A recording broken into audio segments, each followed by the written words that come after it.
being respectful has to be the absolute minimum of how we work. I hear lots of leaders in these spaces talk about giving people dignity and respect like it's some sort of aspirational goal that we need to reach for, when that has to be the absolute floor of where we start from, and then add on inclusive behaviors from there. Do those things to understand the people that we work with and make sure we're treating them as best we can the way they want to be treated. Upgrade the golden rule to the platinum, and you're going to get much better performance out of your teams. Welcome to Evolve, a New Era of Leadership. I'm Carolyn Swora, your host, and today we are going to be speaking with the co-authors of a recently published book called Forging Queer Leaders: How the LGBTQIA Community Creates Impact from Adversity. The first author of this great book is Bree Fram. And Bree is an author, podcast, keynote speaker, and active duty colonel and astronautical engineer in the United States Space Force. Bree also co-leads the Department of the Air Force LGBTQ+ initiatives team, dedicated to eliminating barriers to LGBTQ+ military service in the Air and Space Force. Bree is currently stationed at the Pentagon to lead space acquisition policy development for the Department of the Air Force. Before that, she served 18 years in a wide variety of Air Force positions, including a research and development command position and an oversight role for all Air Force security cooperation activity with Iraq. Our other guest, the other co-author of this book, is Liz Cavallaro. And Liz is an executive coach, adult development scholar, educator, and leader development practitioner. Her research interests include a wide range of topics relevant to the development of leaders, including cognitive development, coaching, self-awareness, organizational development, well-being, meaningful work, and eduammonia. Dr. Cavallaro is currently a tenured associate professor in leader development at the U.S. Naval War College in Newport, Rhode Island. Here, she conducts research, builds curriculum, and teaches courses in the College of Leadership and Ethics. She works with mid and senior level Navy leaders to build self-awareness and enhance cognitive capacity through assessment-based and developmental coaching approaches. I'm really excited to dig into this conversation. I've had the honor of reading not all of the book, but a good portion of the book, and I think this is going to be an incredible conversation. Welcome, Evolve listeners. I'm Carolyn Swora, your host, and I am so pleased today. We don't have just one guest. We have two phenomenal guests joining us today, Bree Fram and Liz Cavallaro. Thank you so much for joining the show. Thanks for having us. Yeah. And it's so much fun having two people to talk to. So, we're going to hear from lots of voices today. And Bree and Liz, you wrote a book called Forged Queer Leaders. And I have not got through the whole book, but I can tell everyone listening, this is an absolute must read. It's so practical. It's so real. There are some incredible stories. It gave me pause for thought. There's so many academic references as well, which pleased my little academic heart, but research-based. And so I'd love to start off with just hearing, what is the birth story of this beautiful book baby that you put out to the world? Sure. Thanks for asking that question, and thanks for having us today. So I tell this story through the perspective of how Bree and I first came together. So I teach at the U.S. Naval War College, which many folks probably do not know what that is. And I can tell you, I didn't know what that was before I started working there. So most folks know that each of the military services has an undergraduate institution, and folks start out when they're first joining. So they might be 18 to 20 years old. They go and get their 4-year undergrad degree, and then they come out on the other side ready to serve in that particular service as an officer. What many people do not know is that each military service also has what's called a war college, which is a master's degree granting institution that officers go to later in their career, usually when they've been in already for about 15 or 20 years, and they are about to enter into significantly more senior leadership roles. These roles are characterized by the need to give advice on national security to the nation's leaders, and also to work work jointly across each of the different military services, as well as with civilian counterpart agencies. The key feature of the War College versus the other schools is that it is in fact joint. The students in the classroom are from each of the different services and agencies, and they work together throughout the year as they earn their master's degree. And so that focus is why I ended up being at the Naval War College, but having the, at the time, Air Force officer, Bree, when she entered in 2020, after that made the switch to become a Space Force officer. Okay. But while she was there at the college, she was in a leadership and leader development focused program that I lead. And part of what the students have to do is write a research paper on a topic related to leader development, and they get to pick what that is.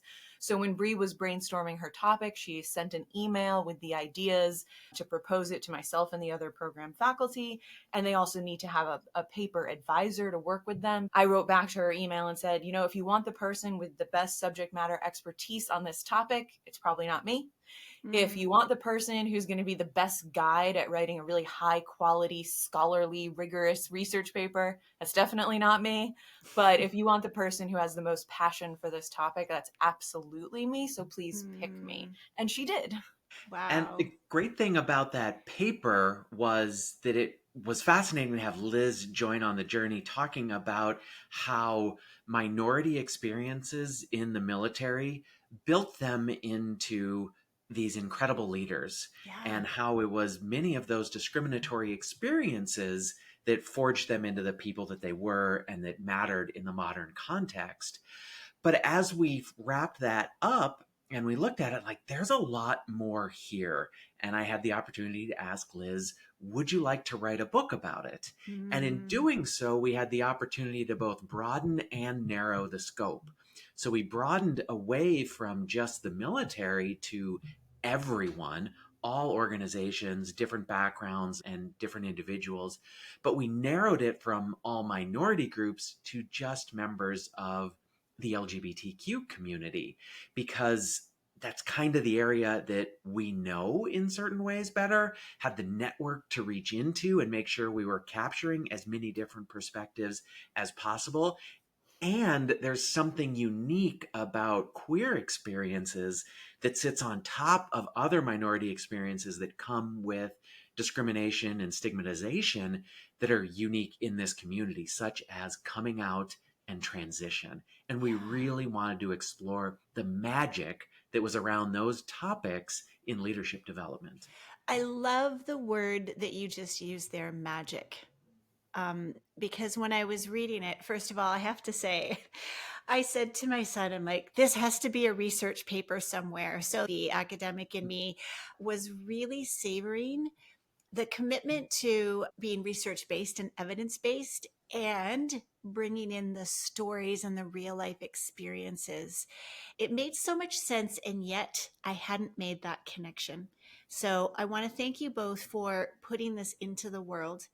And let's talk a little bit more about this magic that can make members of the LGBTQ plus community such brilliant leaders in such challenging times.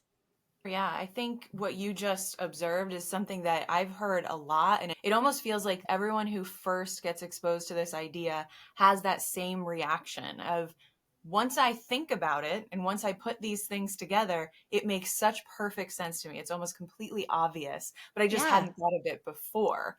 And I think that's been the exciting part about this journey, is to have so many other people who probably already intuitively know this, or they've had experiences either with themselves or other people that they've observed where they see this happening, but they don't necessarily have the language around it. And so what we did was we kind of put a name to it by using some of those academic theories that look at how do people become more advanced and sophisticated in their thinking and how they make sense of the world, how they navigate their experiences.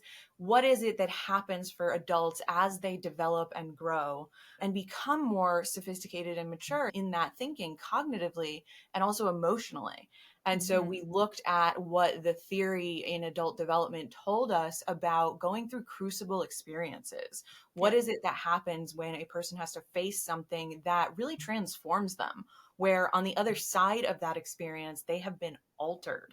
and life is different now. And because of that alteration, there's a journey of finding out, okay, who am I now on the other side of this thing? How do I live now? How do I navigate the world today after going through this change? And so looking at crucible experiences, which there's all sorts of different kinds that we all as adults can experience and do experience in our lives, but particularly those ones that are typified by the LGBTQ community, whether that be periods of time or events that occur that they go through, things related, for example, to coming out or transition, or whether that be a lot of the adversity that they might face in the form of bias or marginalization or stigmatization.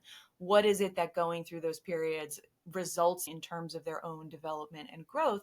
And then through that growth, because they've become more sophisticated in how they can make sense of the world, there are a wide variety of specific leadership skills and capacities we find that they develop. And those skills and capacities happen to be incredibly well aligned to the kinds of complex environments and ambiguous challenges that leaders are facing today in the modern context. And there's so much here that deals with reflection. It is really about answering the question of who am I and what do I stand for, particularly when who you are is not who society has told you are for your entire life, and either what your gender identity is or who you should love, what those expectations of everyone around you are. And you have to be willing to say, no, I have done the self work to know myself to a level that I know those expectations are wrong. And that mere act of standing for yourself, understanding what you truly value, can be one of those transformative moments. And on the other side of that, whether that is merely coming out to yourself, coming out to others, or for trans people, the act of transition, your life is fundamentally different. And it starts with that core leadership lesson of know yourself before you're able to really interact with others in meaningful ways. Well, and I'm going to be the first to say, I did not know myself when I started my leadership journey. And reading this book really gave me so much more reverence for the need to do this work and know ourselves so much earlier. And the whole thesis of the book is because of the experience of getting to know yourself and having, as you said, Bree, to navigate through a world that doesn't accept the identity of everybody. Some people have to go through that journey to just survive. It was such an amazing message. One of the things we learned and saw over and over again through those experiences is how they often feel really negative at the time someone is going through it, really stressful in terms of coming out or transition, and how you might think that what you're going through is not building something in you, but it's just awful and no one should have to experience these things.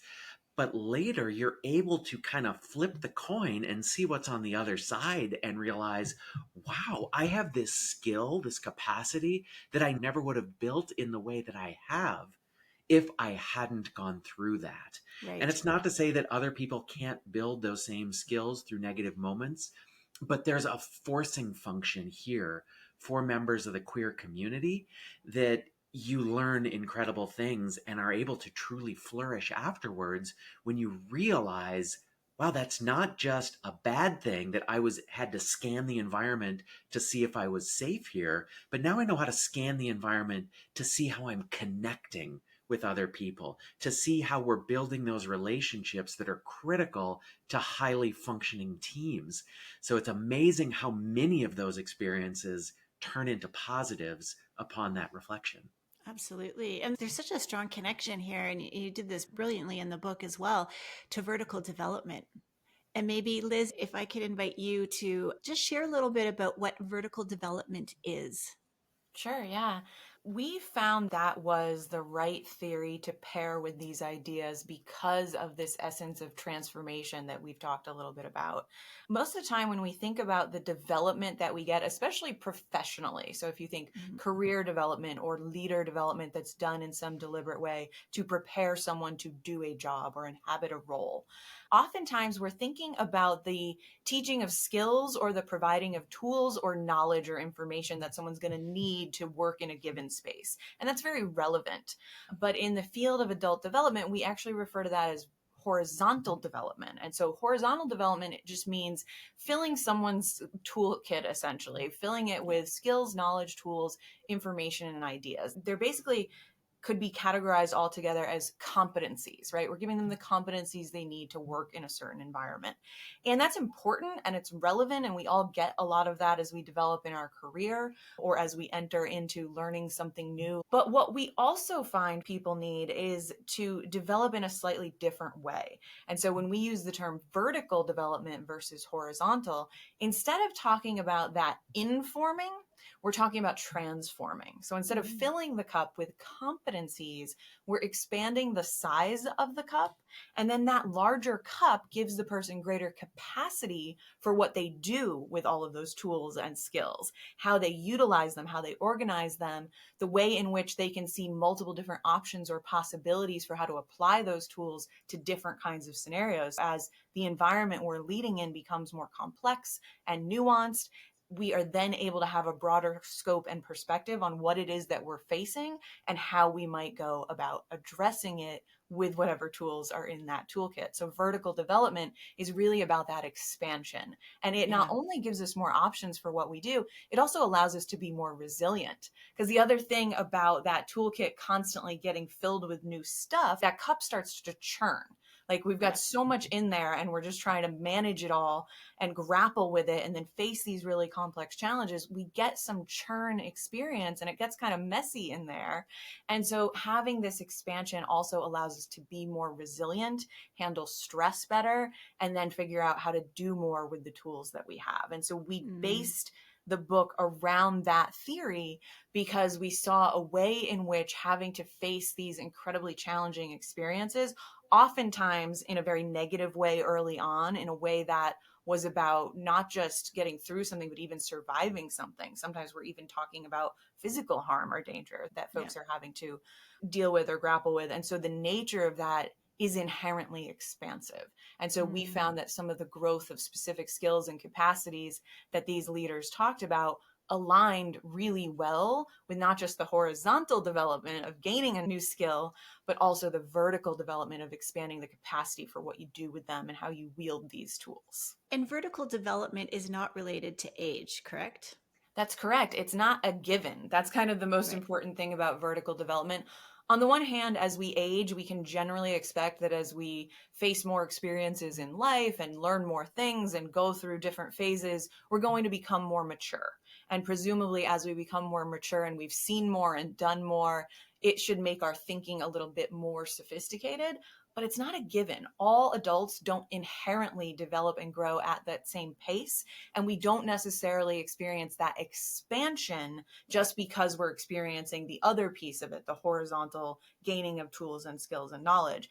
And the reason for that is because vertical development requires some additional kind of attributes of the learner themselves.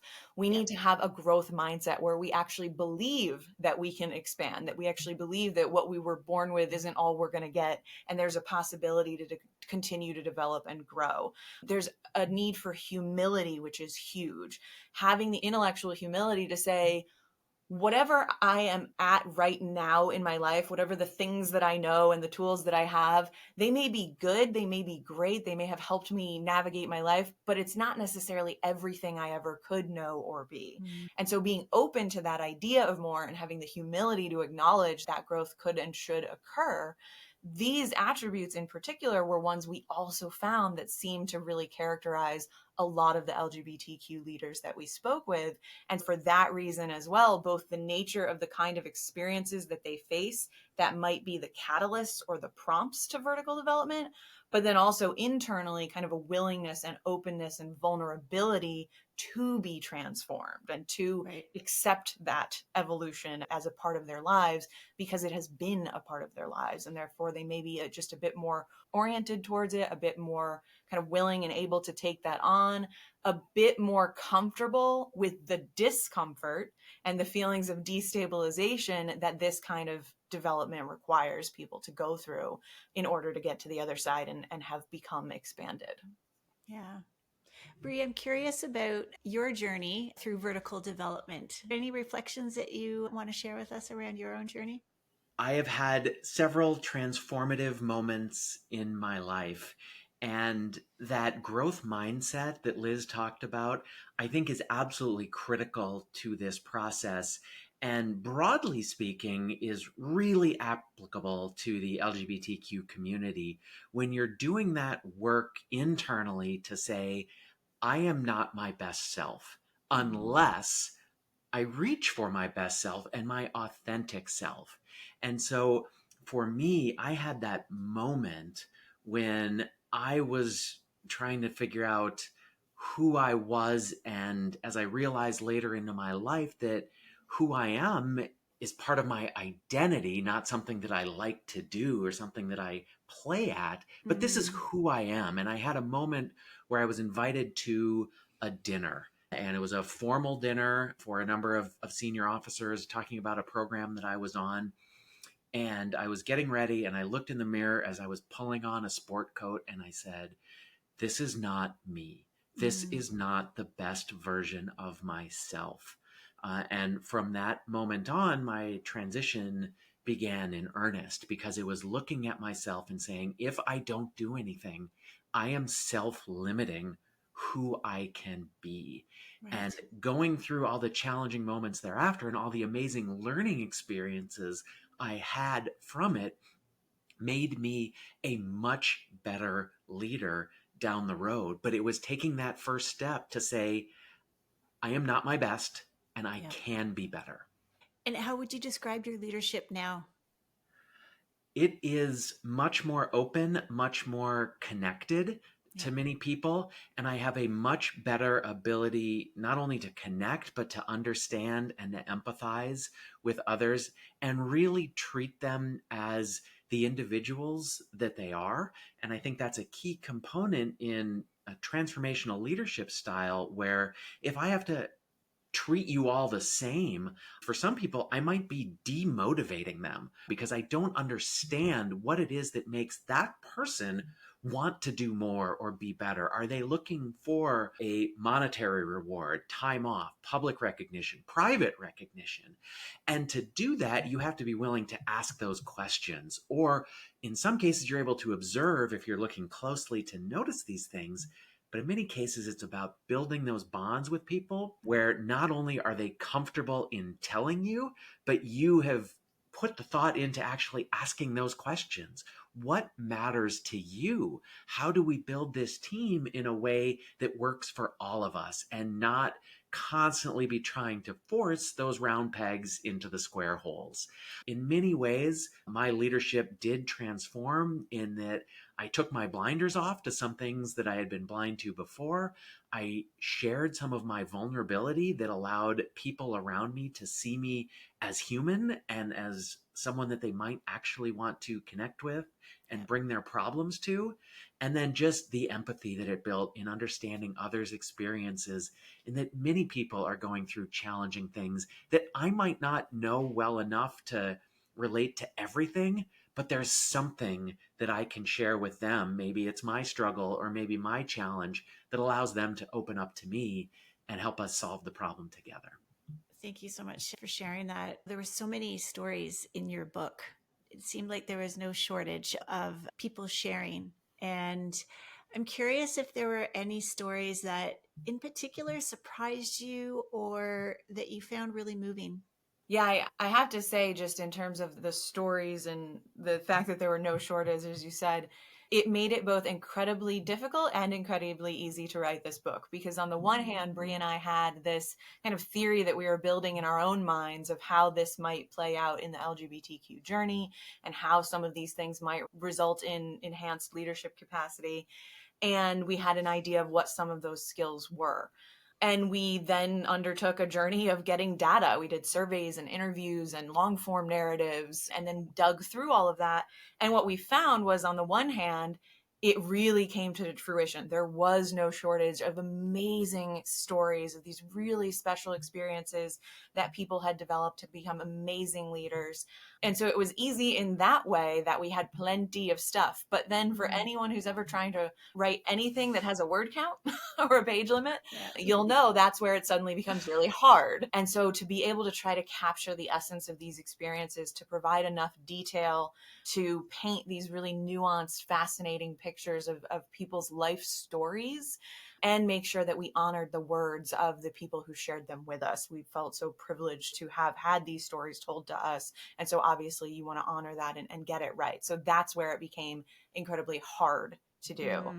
One thing that stands out to me that really moved me has to do with allyship, and it is actually the epilogue to the book. And we love this. It was written by the contributor themselves in a long form narrative format, and we basically put it into the book almost verbatim because it was just one of those submissions that we got that was it was like, this captures it exactly. The essence of the story is so beautiful. And then the way the person actually wove and wrote the story was just so exceptional. I won't spoil the entire thing, but I will say that this person is able to speak about someone that was in their life that was a supportive friend and ally that allowed them to get through some really challenging parts of their journey and was sort of alongside them in their crucibles. And some of the messages that this ally had conveyed to this person were really the messages that I think all members of the LGBTQ community need to hear, but really in a way we also all need to hear, right? So just understanding that you have something inside of yourself that fortifies you and allows you to move through these difficult periods, and having a belief that you can actually get to the other side, even when you are amidst the darkest moments where it probably doesn't feel like you're going to be able to. And even an openness to the idea that there's something better on the other side of that and that you can grow and develop into it. And I think of this story as a story of allyship and someone who companioned someone along their journey in a way that allowed them to not only move through it and have something positive on the other side, but then to capture it in a narrative that was just so well worded. It's very quotable, this section of the book. And so that for me was the one that most moved me, because it was about acknowledging the support and love and companionship that I think we all need, but that some of the members of the community who shared their leadership journeys with us clearly benefited from and were able to thrive as a result of those relationships. I'll give you two examples about people kind of navigating their environments. And in the first, it really speaks to the depths that some people go to protect their identity.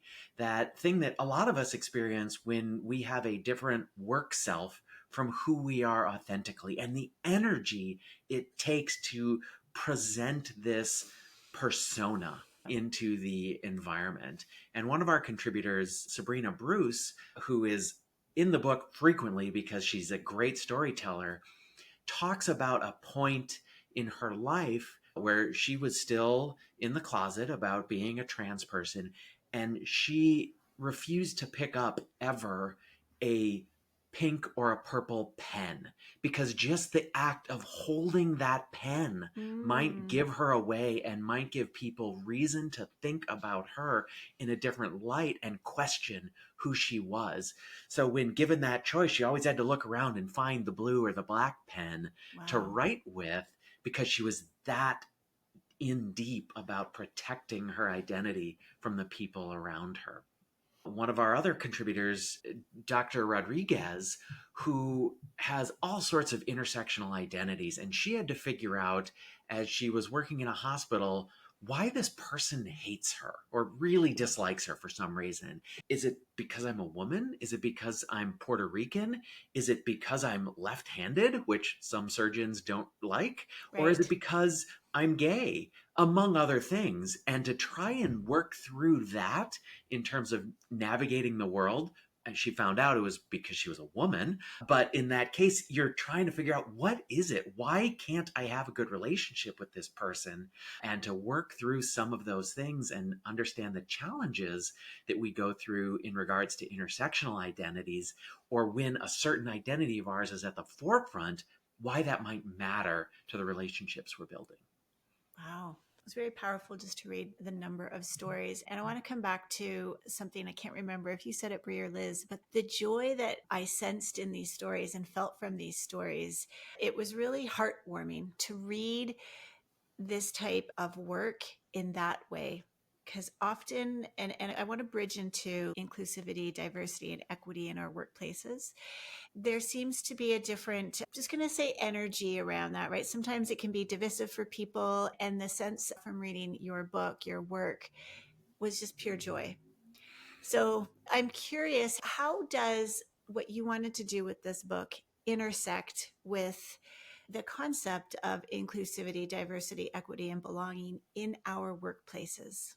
Yeah, thank you for touching on that. That was something that was very important to us to make sure that we were also making that bridge. I mean, the crux of the book and the concept that it arose out of initially was, if we can get these amazing stories from these incredible leaders, we can make the connection to help people understand not just that they develop these incredible skills and capacities that make them effective in today's leadership environments and that we need them, but also why and how. And that goes back to the theory piece, to see that this is not just a one-off. This isn't a coincidence. This is real. And there's a Yeah. reason why they've been able to develop these things. And so we felt it was really important for folks to understand that. And that became kind of the first part of the book, of helping people see the history of queer leadership, helping people understand some of these theories that we were building it around, and what it is to go through crucible experiences or face adversity and come out the other side stronger, or forged, if you will. Yep. And then the second piece became, let's tell all of these stories and get as much of that amazing narrative in there as we can. We wanted to cover as many different industries and sectors and kinds of organizations or types of leaders and leadership roles. But the third and final piece that we also really felt was important for this work to have meaning, as well as some practical application and provide some guidance and ideas for people to do something, was to make sure that we could help people become champions, that we could help people think about their own teams, organizations, even industries, and the way work gets done, the way personnel are treated, the way systems and processes and structures inside of organizations are set up that either do or do not enable people to be their most authentic and effective selves.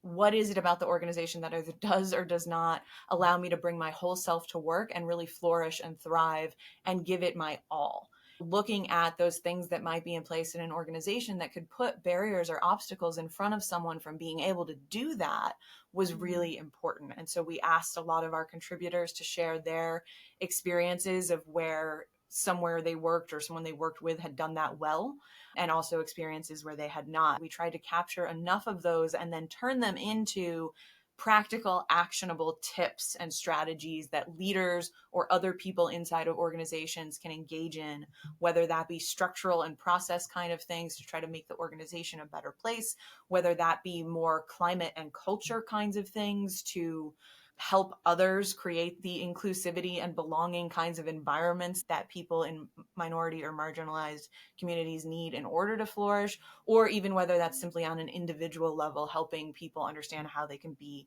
better allies and provide better support to those folks. And that's essentially the third part of the book, which is, what is it that you can do to be a champion and create these inclusive environments? Yeah. Among the many things we think people might take away from the book, there are kind of two that are really easy to stand out. And one is how it can be inspirational to members of the queer community and our allies. And then the other, as Liz kind of talked about, is for people who work with or have queer folks that work with them. What do you get out of this? And or how can you help them thrive? Right. But to the first point about the inspiration, there's something we asked just about every person who contributed, and that was, why did you contribute to this project as we worked through it? And though I don't normally do it, I'm actually going to read one paragraph. And this again goes back to Sabrina, who I told you was incredible. And she beautifully captured the hopes and the excitement we share. She said, cultural stigmatization exists within stories about LGBTQ people. So by sharing stories of leadership, it helps adjust the narrative and normalize our experiences. She also described why she wanted to contribute. This is a book about leadership, she said. I'm excited to put it down on paper and get it out there for people to see because we don't have enough LGBT superheroes. Maybe someone who needs this can read it. And that's what's really amazing, to see how these people may have gone through some of these terrifying moments and come out of it as superheroes. They have the skills and the capacities to lead in ways that matter, not just for themselves, but for all of us. And that's one of the most amazing things I think we found in this, is how these negative potential experiences turn people into such outward focused leaders, that it's about the team. It's not about them and what they may want out of it, but it's about how do we all succeed together. Yeah. I mean, Lord knows we need superheroes to get us through our workplaces. And I don't even want to call them superheroes, to be honest. We need real people. We need the authenticity, because that is what is going to get us through the chaos and the silliness.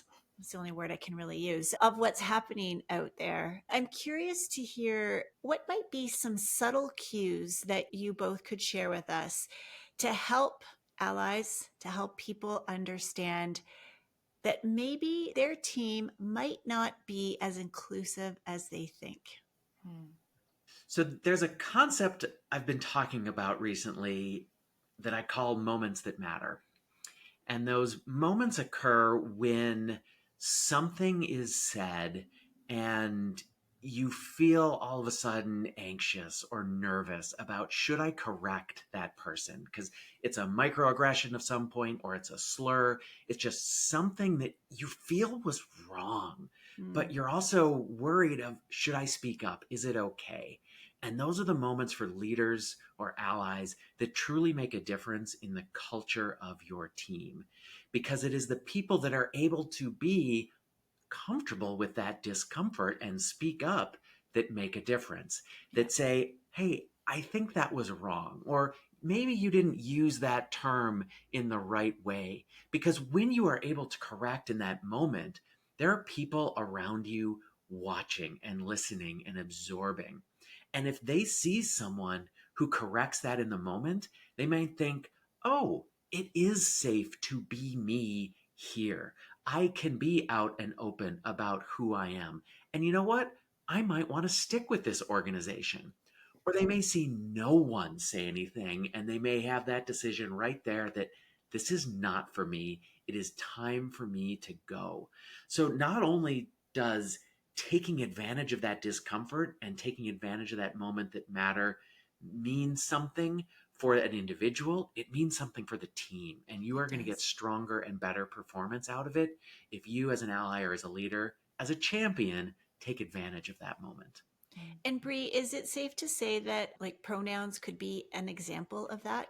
Absolutely. Using someone's pronouns, using someone's chosen name, that matters. Being respectful has to be the absolute minimum of how we work. I hear lots of leaders in these spaces talk about giving people dignity and respect like it's some sort of aspirational goal that we need to reach for, when that has to be the absolute floor of where we start from, and then add on inclusive behaviors from there. Do those things to understand the people that we work with and make sure we're treating them as best we can the way they want to be treated. Upgrade the golden rule to the platinum, and you're going to get much better performance out of your teams. Yeah. Liz, what about you? Thanks, Bree.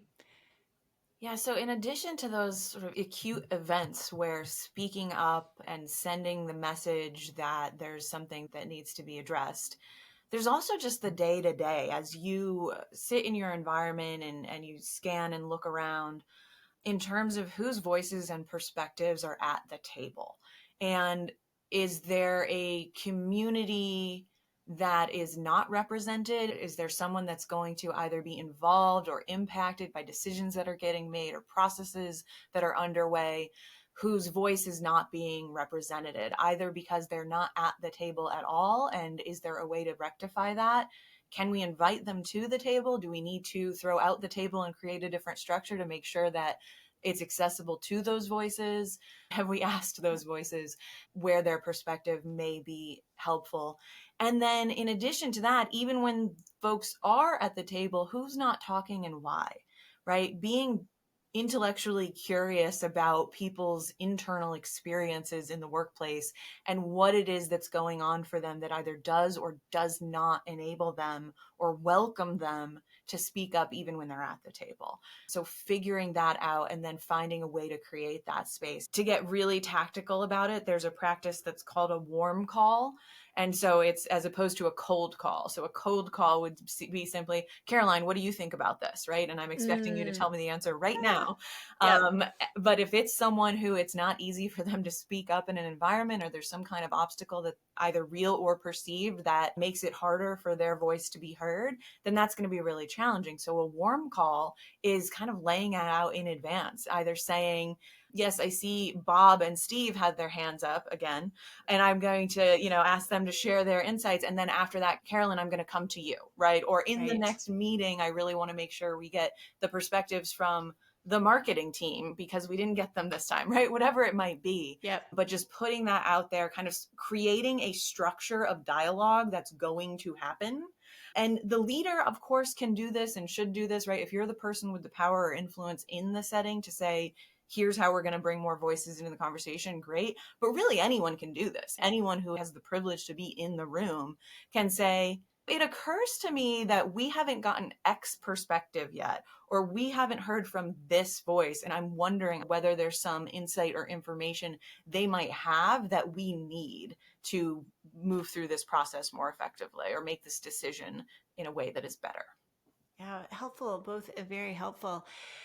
To close off, and I hate to close off this conversation, I'd love to talk more. What haven't we talked about yet that you think is helpful for people to know? That's a really difficult question because there's so much to this topic. But I think we touched on it briefly about joy. There is so much out there about the trauma and the challenge of LGBTQ experiences. And we really did want to reframe that conversation about the joy that is out there with people as their authentic selves. Yeah. And we understand there are some people that for reasons of safety can't be. But how do we continue to shift the narrative and change the culture so that everyone has that opportunity to be their joyful, authentic self? How do we create the psychological safety in organizations and take advantage of those moments that matter that I talked about and that larger cultural stuff that Liz talked about so that everyone feels safe? And in whatever organization they're in, even better, they feel like they're home there and they can be their authentic self. How do we make sure the conversation stays in talking about joy rather than trauma? Or if someone is going through trauma, how do we help them through that so they can find the joy that's waiting on the other side? Mm-hmm. So beautiful, Bree. Thank you. Yeah, I would say that the joy of authenticity is one of the many specific lessons and pieces of inspiration that we can all draw from hearing these stories. And it's just one of many different themes that exist throughout these narratives that everyone can benefit from. I have learned so much about myself. I have learned so much about other people and leadership and organizations that drew directly from these stories, despite the fact that I'm not a member of the community. For people that are allies, for people who don't have this experience for themselves, there are so many key themes and connections and similarities across these journeys that are just human journeys. They're adult development journeys. And so reading these stories, you can draw so many ideas, insights, inspiration, things that you can borrow from these amazing leaders for yourself, regardless of whether you're a member of the community or not. And so that's just one thing that I like to share with folks to encourage them to learn about this. Now, speaking of which, where can we find this book? Where can we find more information about your organization? You can find out plenty more about us at forgedinfire.org. The book is available anywhere books are sold online. You can get it at Amazon or Barnes & Noble or any of those. And we encourage people to check that out, as well as our podcast where we continue talking about LGBTQ leader development. Once again, that's also at the website. Yeah, please come check out Forging Queer Leaders. Love it. We'll make sure to put those links in the show notes as well. Now, to close off, I ask our guests 3 questions. Are you both good with that? Can we ask the 3 Evolve questions? Absolutely. All right. So I'll ask the question, then I'll just ask each of you to share your response to it. And these 3 questions revolve around my leadership model, Evolve. And really, with that book, I was inviting leaders to realize that leadership can be so much more than what we might think that it is. So self-awareness is the first component. And I'd love for you to share an anecdote, a story, a lesson, something that you learned that elevated your self-awareness.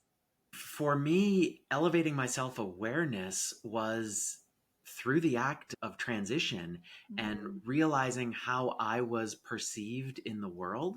Prior to transition, I was often thought of, despite my intention or my knowledge, that I was perceived as almost invincible, or that I was carrying a shield in front of me at all times. Through transition, I realized that, and all of a sudden was presenting a much more open face to the world, a face of humanity, of vulnerability, of willingness to connect with others on a much deeper level. And that was truly transformative in my journey. Yeah, thank you. I realized about myself the importance of trusting my instincts in the work that I engage in. This was such an important journey for me in doing this project, because when I reached out to Bree and said I wanted to work with her on her paper, that was me going on instinct of knowing that I care deeply about this issue, that I am prepared to enter into a space of allyship and advocacy.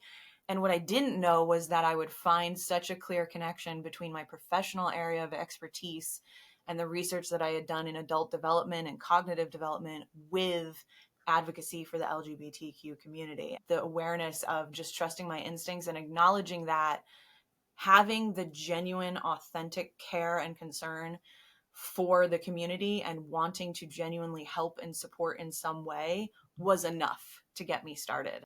That's beautiful. Thank you. I just want to take a minute to take that both in from both of you. My second question and level of inquiry is around self-regulation. And so I always like to ask, what's a ritual, something that you do, maybe a routine that helps you find emotional regulation, maybe a place of calm, something where you can connect to your true self? For me, it is mountaintops. It is hiking in the summer or skiing in the winter, but it is that moment at the peak where you just take that deep breath, look at the beautiful majesty of the world around you. And for me, that recharges my batteries in a heartbeat. Wow. And I just, and then amazing things happen from there. So really, it is that moment at the top and just taking it all in. And do you get to these mountaintops often? I do. And when I had to move away from Colorado about a decade ago, I cried when the Rockies disappeared in my rearview mirror. But now it means I travel back in the summer to hike and in the winter to ski. Nice. Thanks, Bree. Liz? For me, it is arts and crafts. I love being able to be creative and use my hands to develop something new. The room that I'm sitting in doing this podcast, this side of it is the room that we do our podcast on. And if you could see the side of it that I'm looking at, it's just craft chaos. It's bins and containers of glue and glitter and stickers and every other craft supply you could possibly imagine. So if I'm in that space, I am recentering and resetting. Any creations you want to share with us? All of them would be far too large because I create Okay. entire household and yard-wide holiday displays. So. Oh, wow. Wow. Cool. All right. Now, our last question has to do with co-regulation, or really kind of connecting into connecting into the greater collective.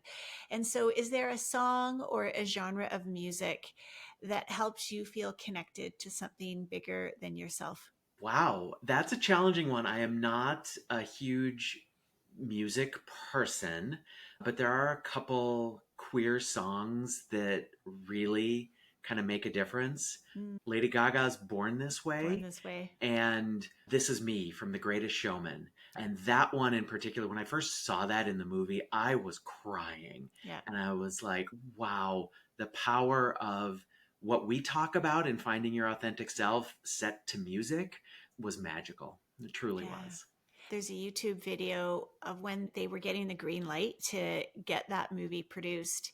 They recorded the demo, and watching her go from this sort of quiet, sunken in, you could see the body language. And by the end of the song, the entire room was moving and dancing and singing. And you literally saw her open up and find herself. And that wasn't even with the character. So if you haven't seen, that's another incredible moment of just reveling and finding your own self in amidst everything. Yeah. Liz, what about you? So I would say all music by the Dave Matthews Band, and in particular, the song When the World Ends is a really beautiful one that always kind of gets to me. And the connection is kind of like a community of people who love that music. I've been to many of the concerts because it's my husband's favorite band. And some of their concerts are like multi-day camping sort of things and these beautiful scenarios. And for me, it feels like as close as I'll ever know what it felt to be like at the Woodstock Festival. So it's a really cool experience of connection. Oh, cool. Well, again, Bree and Liz, thank you for coming on the show. Thank you for putting this piece of work into the world, and I'm really grateful that you came on to the show today. Thank you for having us. It was a pleasure to speak with you. Thank you so much, Carolyn. Oh, I'm reflecting on so many things from that conversation with Bree and Liz. I'm going to share two specifically. The first one is authenticity. In 2016, when I started my master's in industrial and organizational psychology, I chose to write my research paper on authentic leadership theory. Now, at the time, my connection to self and who I was pretty narrow.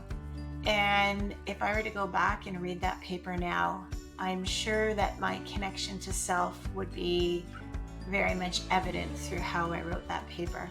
This conversation with Bree and Liz, I think, really points to the importance of knowing self if we are going to be strong leaders. And those in the queer community have been through life experiences that have often caused them to get much more connected to that sense of self simply to survive. So that's one takeaway. And I'm really grateful for getting more connected to myself and who I am. And this work, again, broadens my perspective and makes me realize I am one little piece of self amongst many other selves. The second thing that I'm taking from this conversation is joy, and finding joy amongst the adversity. And I hope that through your own life experiences, through your own adversity, you are able to find your way through them with community, with connection to yourself and others, because joy really is an incredible emotion. It's a vulnerable emotion, and it can lead us to find solutions and to find ways of being with each other that create so much more connection. Really encourage you to check out the work of Bree and Liz at their website, forgedinfire.org. You can find information about their podcast and their book there. In the podcast, you heard us talk about vertical development. I have written a blog about that, so I'd invite you to go check out my website, carolynswora.com, in the blog section. And while you're there, feel free to join my weekly newsletter where I am giving practical insights about how we can thrive, how we can succeed in a leadership environment that seems wild and out of control. Thanks very much for tuning in. Really grateful you're here. We'll see you next time.